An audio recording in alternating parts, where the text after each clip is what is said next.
Hello everyone, mayambu kuramjari ngasi aina upjaribasi yumda aningon chakaubada thongkhaba mathengi marakta mathen ama akhoi bori thongba ge maitegi bori thongba duni aduga se aina sumna thongjari hana bori se khang siga thau khara hapchanjaraga bori se khajik ngahaktang fry tawraga sumna khajik tang machu ulapun sama sida bori se lun thokchari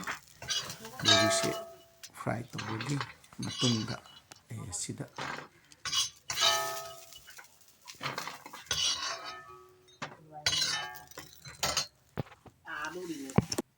khang asida thau khajik add tawjare khang khadang add tawraga asida karoi napi nakopi hapchalle asida vegetable sing asida फूलगोभी आलू खरा मटर खरा tomato सब्जी ऐसी चौराक्पा मुल्ले सब्जी से मचू खरा जीरा पाउडर खरा धनिया पाउडर खरा तौजगनी थूम खरा एड तौजरगा सब्जी से लौथजगनी जीरा धनिया हापचनजगनी मुलनगी सब्जी मुल्ले सब्जी से लौथजगनी सारे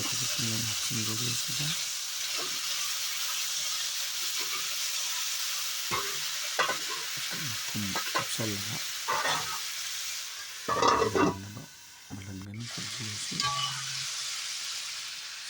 से असुमना मुल्ले सब्जी से लौथोगजरे लौथोगा असिदा अइना मोंग असुमना थाव खरा add तौरबगी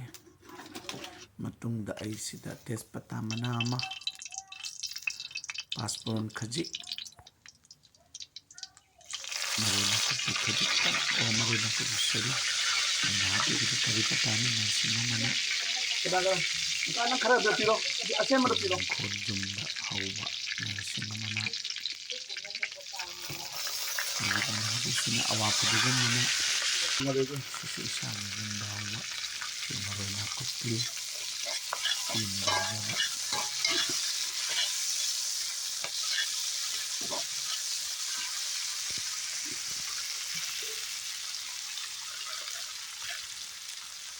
marosin nasi ngawdi matam masida masala sing nasi amuk marinate tawraga tamna mahonat hana jagani asida bawat akan bani katanya tawjari aina masala marination tawribashe machu dhania red chili powder जीरा मरीसी के marination tawraga thamjare hauji marosin nasi fajana ngawraba jare hairaba matamdo yenlaga asagi ina fry tawduna thamgiba bodi sing ase hapchanjare bodi sing ase ga hai ngominare second minute phadabada second kuntra minute amagi manakta asagi minute tawgiba masala sing ado add tawjagani asiga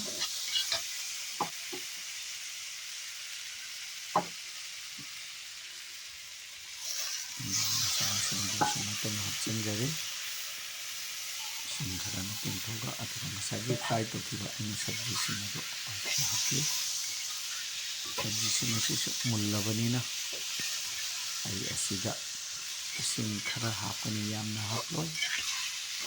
अदुगा ना हाक फुटला बगी मतुंगा आई सिगी बोरी थोंबा ऐसे सिंगनी आई सिंह खतनी एक तवजगनी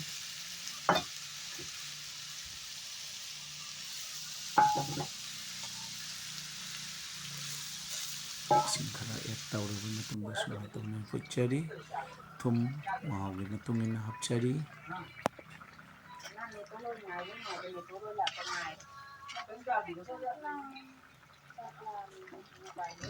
Cuma sih kan nunggu kita bang. Muli. Nung kan masalah tuh. Kalau masalah kan.